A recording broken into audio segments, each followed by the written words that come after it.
Assalamualaikum warahmatullahi wabarakatuh. Jika Anda mengunjungi Washington DC di Amerika, datanglah ke Perpustakaan Kongres atau Library of Congress. Lantas mintalah arsip perjanjian pemerintah Amerika Serikat dengan suku Cherokee, salah satu suku Indian tahun 1787. Di sana akan ditemukan tanda tangan kepala suku Cherokee saat itu bernama Abdehak dan Muhammad Ibnu Abdullah. Isi perjanjian itu antara lain adalah hak suku Cherokee untuk melangsungkan keberadaannya dalam perdagangan, perkapalan, dan bentuk pemerintahan suku Cherokee yang saat itu berdasarkan hukum Islam.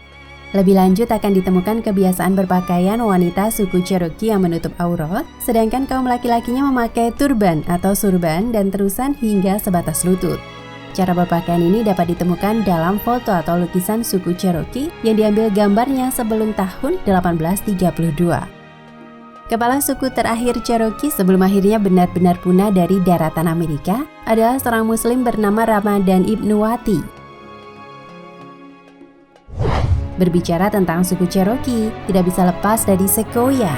Dia adalah orang asli suku Cherokee yang berpendidikan dan menghidupkan kembali aksara Silyberry milik suku mereka pada tahun 1821.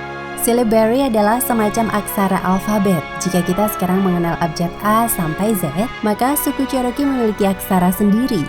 Yang membuatnya sangat luar biasa adalah aksara yang dihidupkan kembali oleh Sequoyah ini mirip sekali dengan aksara Arab. Bahkan beberapa tulisan masyarakat Cherokee abad ke-7 yang ditemukan terpahat pada bebatuan di Nevada sangat mirip dengan kata Muhammad dalam bahasa Arab. Nama-nama suku Indian dan kepala sukunya yang berasal dari bahasa Arab tidak hanya ditemukan pada suku Cherokee atau Sharkey, tetapi juga Anasazi, Apes, Arawak, Arikana, Chavin Cree, Makah, Hohokam, Hupa, Hopi, Mahican, Mohawk, Nazca, Zulu, dan Zuni.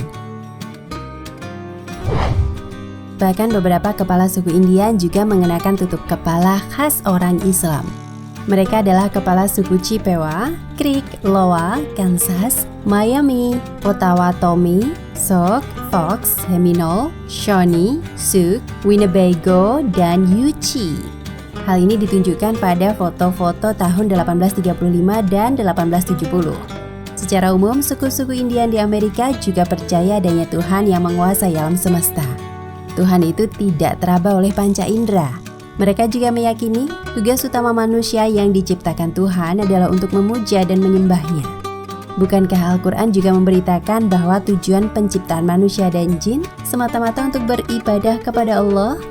Seperti penuturan seorang kepala suku Oyesa, "In the life of the Indian, there is only inevitable duty, the duty of prayer, the daily recognition of the unseen and the eternal."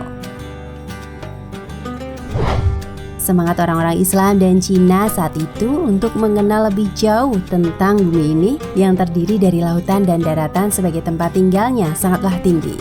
Selain untuk melebarkan pengaruh, mencari jalur perdagangan baru, dan tentu saja memperluas dakwah, Islam mendorong beberapa pemberani di antara mereka untuk melintasi area yang masih dianggap gelap dalam peta-peta mereka saat itu. Para ahli geografi dan intelektual dari kalangan muslim yang mencatat perjalanan ke benua Amerika itu adalah 1. Abdul Hasan Ali Ibnu Al-Husain Al-Masudi, meninggal tahun 957. 2. Al-Idrisi, meninggal tahun 1166. 3. Ibnu Battuta, meninggal tahun 1369. 4. Hibab ad-Din Abul Abbas Ahmad bin Fadl Al-Umari, 1300 hingga 1384.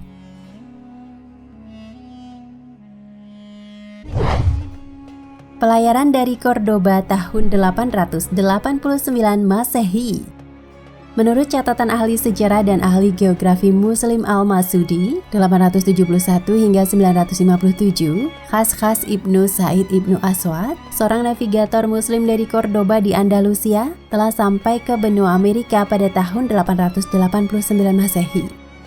Dalam bukunya Muruj ad-Dawab wa Madin al-Jauhar, The Meadows of Gold and Quarries of Jewels, Al-Masudi melaporkan bahwa di masa pemerintahan Khalifah Spanyol Abdullah ibnu Muhammad 888 hingga 912, Khas ibnu Said ibnu Aswad berlayar dari Delba Palos pada tahun 889 menyeberangi lautan Atlantik hingga mencapai wilayah yang belum dikenal yang disebutnya Armajola dan kemudian kembali dengan membawa berbagai harta yang menakjubkan. Sesudah itu banyak pelayaran yang dilakukan mengunjungi daratan di seberang lautan Atlantik yang gelap dan berkabut itu. Al-Masudi juga menulis buku Akhbar Az-Zaman yang memuat bahan-bahan sejarah dari pengembaraan para pedagang ke Afrika dan Asia. Beberapa nama tetap begitu kesohor sampai saat ini, bahkan hampir semua orang pernah mendengarnya. Sebut saja Cheng Ho dan Ibnu Battuta. Namun beberapa lagi hampir-hampir tidak terdengar dan hanya tercatat pada buku-buku akademis.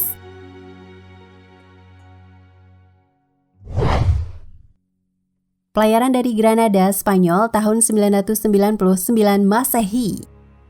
Beliau juga menuliskan menurut catatan ahli sejarah Abu Bakar Ibnu Umar Al-Gutiya bahwa pada masa pemerintahan Khalifah Spanyol Hisham II 976 hingga 1009, seorang navigator dari Granada bernama Ibnu Farukh tercatat meninggalkan pelabuhan Kades pada bulan Februari tahun 999, melintasi lautan Atlantik dan mendarat di Gando, Kepulauan Kanari. Ibnu Farukh berkunjung kepada Raja Gua Nariga dan kemudian melanjutkan ke barat hingga melihat dua pulau dan menamakannya Capraria dan Pluitana. Ibnu Farukh kembali ke Spanyol pada bulan Mei 999.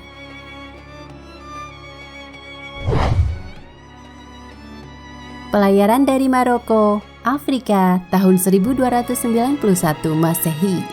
Pelayaran melintasi lautan Atlantik dari Maroko dicatat juga oleh penjelajah laut Syekh Zain Eddin Ali bin Fadel Al-Mazandarani.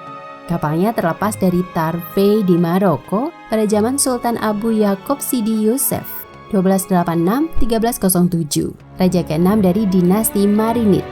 Kapalnya mendarat di Pulau Green di Laut Karibia pada tahun 1291. Menurut Dr. Murwa, catatan perjalanan ini banyak dijadikan referensi oleh ilmuwan Islam.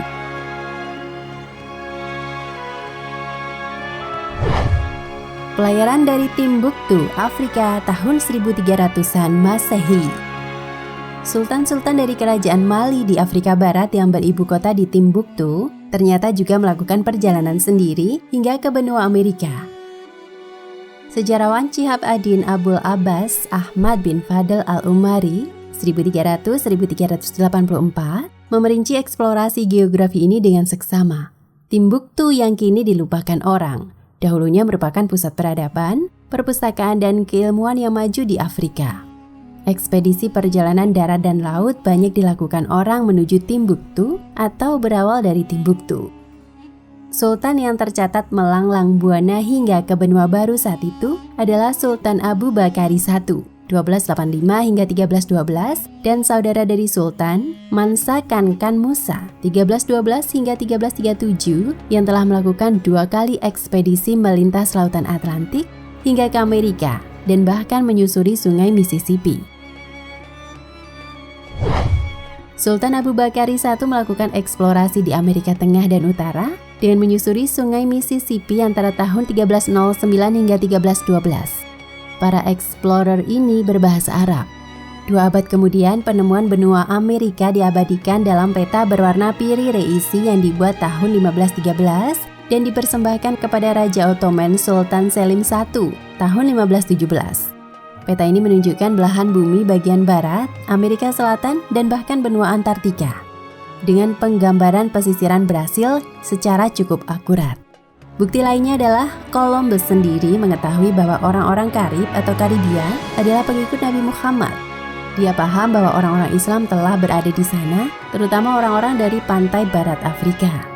Orang-orang Islam datang untuk berdagang dan bahkan beberapa menikahi orang-orang pribumi. Lebih lanjut, Columbus mengakui pada 21 Oktober 1492 dalam pelayarannya antara Gibara dan Pantai Kuba, melihat sebuah masjid berdiri di atas bukit dengan indahnya, menurut sumber tulisan lain. Sampai saat ini, sisa-sisa reruntuhan masjid telah ditemukan di Kuba, Meksiko, Texas, dan Nevada.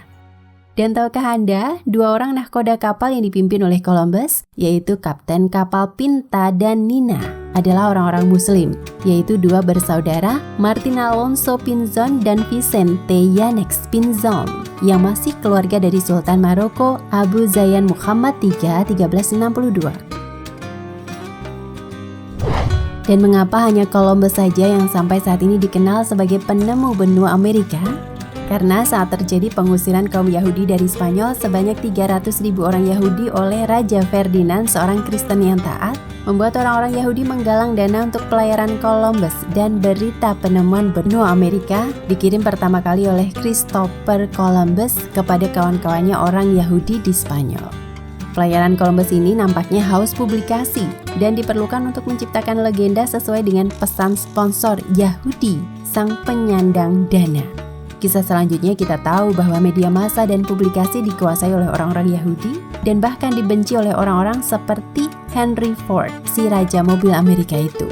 Maka tampak ada ketidakjujuran dalam menuliskan fakta sejarah tentang penemuan benua Amerika.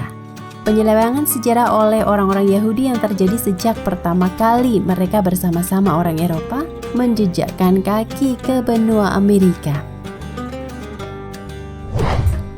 Dan tahukah Anda, sebenarnya Laksamana Zheng He atau yang di Indonesia lebih dikenal dengan nama Laksamana Cheng Ho adalah juga penemu benua Amerika pertama. Sekitar 70 tahun sebelum Columbus menancapkan benderanya di daratan Amerika, Laksamana Zheng He sudah lebih dulu datang ke sana. Para peserta seminar yang diselenggarakan oleh Royal Geographical Society di London beberapa waktu lalu dibuat terperenggah. Adalah seorang ahli kapal selam dan sejarawan bernama Gavin Menzies dengan paparannya yang lantas mendapat perhatian besar. Tampil penuh percaya diri, Menzies menjelaskan teorinya tentang pelayaran terkenal dari pelaut masyhur asal Cina, Laksamana Zheng He. Bersama bukti-bukti yang ditemukan dari catatan sejarah, dia lantas berkesimpulan bahwa pelaut serta navigator ulung dari masa dinasti Ming itu adalah penemu awal benua Amerika dan bukannya Columbus. Bahkan menurutnya, Zheng He mengalahkan Columbus dengan rentang waktu sekitar 70 tahun. Apa yang dikemukakan Menzies tentu membuat kehebohan, lantaran masyarakat dunia selama ini mengetahui bahwa Columbus lah si penemu benua Amerika Serikat pada sekitar abad ke-15. Pernyataan Menzies ini dikuatkan dengan sejumlah bukti sejarah. Ada sebuah peta buatan masa sebelum Columbus memulai ekspedisinya lengkap dengan gambar benua Amerika serta sebuah peta astronomi milik Zheng He yang disodorkannya sebagai barang bukti itu. Menzies menjadi sangat yakin setelah meneliti akurasi benda-benda bersejarah itu. Laksamana Cheng Ho lah yang semestinya dianugerahi gelar sebagai penemu pertama benua Amerika, ujarnya. Menzies melakukan kajian selama lebih dari 14 tahun. Ini termasuk penelitian peta-peta kuno, bukti artefak, dan juga pengembangan dari teknologi astronomi modern seperti melalui program software Starry Night. Dari bukti-bukti kunci yang bisa mengubah alur sejarah ini, Menzies mengatakan bahwa sebagian besar peta maupun tulisan navigasi Cina kuno bersumber dari masa pelayaran Laksamana Zheng He. Penjelajahannya hingga mencapai benua Amerika mengambil waktu antara tahun 1421 dan 1423. Sebelumnya armada kapal Zheng He berlayar menyusuri jalur selatan melewati Afrika dan sampai ke Amerika Selatan. Uraian astronomi pelayaran Zheng He kira-kira menyebut pada larut malam saat terlihat bintang selatan, sekitar tanggal 18 Maret 1421, lokasi berada di ujung selatan Amerika Selatan. Hal tersebut kemudian direkonstruksi ulang menggunakan software Starry Night dengan membandingkan peta pelayaran Zheng He. Saya memprogram Starry Night hingga masa di tahun 1421, serta bagian dunia yang diperkirakan pernah dilayari ekspedisi tersebut. Ungkap Menzies yang juga ahli navigasi dan mantan komandan kapal selam Angkatan Laut Inggris ini. Dari sini, dia akhirnya menemukan 2 lokasi berbeda dari pelayaran ini berkat catatan astronomi atau bintang ekspedisi Zheng He. Lantas terjadi pergerakan pada bintang-bintang ini sesuai perputaran serta orientasi bumi di angkasa. Akibat perputaran bumi yang kurang sempurna membuat sumbu bumi seolah mengukir lingkaran di angkasa setiap 26.000 tahun. Fenomena ini yang disebut presisi, berarti tiap titik kutub membidik bintang berbeda selama waktu berjalan.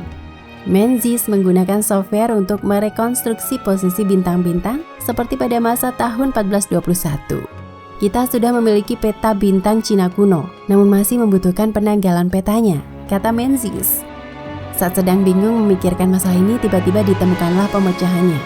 Dengan kemujuran luar biasa, salah satu dari tujuan yang mereka lalui, yakni antara Sumatra dan Dondra Head, Sri Lanka, mengarah ke barat. Bagian dari pelayaran tersebut rupanya sangat dekat dengan garis khatulistiwa di Samudra Hindia. Adapun Polaris, sang bintang utara, dan bintang selatan Canopus, yang dekat dengan lintang kutub selatan, tercantum dalam peta. Dari situ kita berhasil menentukan arah dan letak Polaris, sehingga selanjutnya kita bisa memastikan masa dari peta itu, yakni tahun 1421, plus dan minus 30 tahun. Atas temuan tersebut, Philip Sadler, pakar navigasi dari Harvard-Smithsonian Center for Astrophysics, mengatakan perkiraan dengan menggunakan peta kuno berdasarkan posisi bintang amatlah memungkinkan.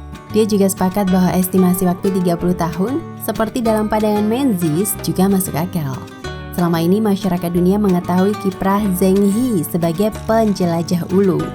Dia terlahir di Kunyang, kota yang berada di sebelah barat daya Provinsi Yunnan pada tahun 1371. Keluarganya yang bernama Ma adalah bagian dari warga minoritas Semur. Mereka berasal dari kawasan Asia Tengah serta menganut agama Islam. Ayah dan kakek Zheng He diketahui pernah mengadakan perjalanan haji ke Tanah Suci Mekah. Sementara Zheng He sendiri tumbuh besar dengan banyak mengadakan perjalanan ke sejumlah wilayah. Ia adalah Muslim yang taat. Yunnan adalah salah satu wilayah terakhir pertahanan bangsa Mongol yang sudah ada jauh sebelum masa dinasti Ming. Pada saat pasukan Ming menguasai Yunnan pada tahun 1382, Zheng He turut ditawan dan dibawa ke Nanjing. Ketika itu dia masih berusia 11 tahun. Zheng He pun dijadikan sebagai pelayan putra mahkota yang nantinya menjadi kaisar bernama Yongli. Nah, kaisar inilah yang memberi nama Zheng He. Hingga akhirnya dia menjadi salah satu panglima laut paling termasyhur di dunia dengan armada terbanyak di dunia sepanjang sejarah hingga saat ini. Dengan membawai 317 kapal laut besar dan kecil bertiang tinggi. Wow, hebat!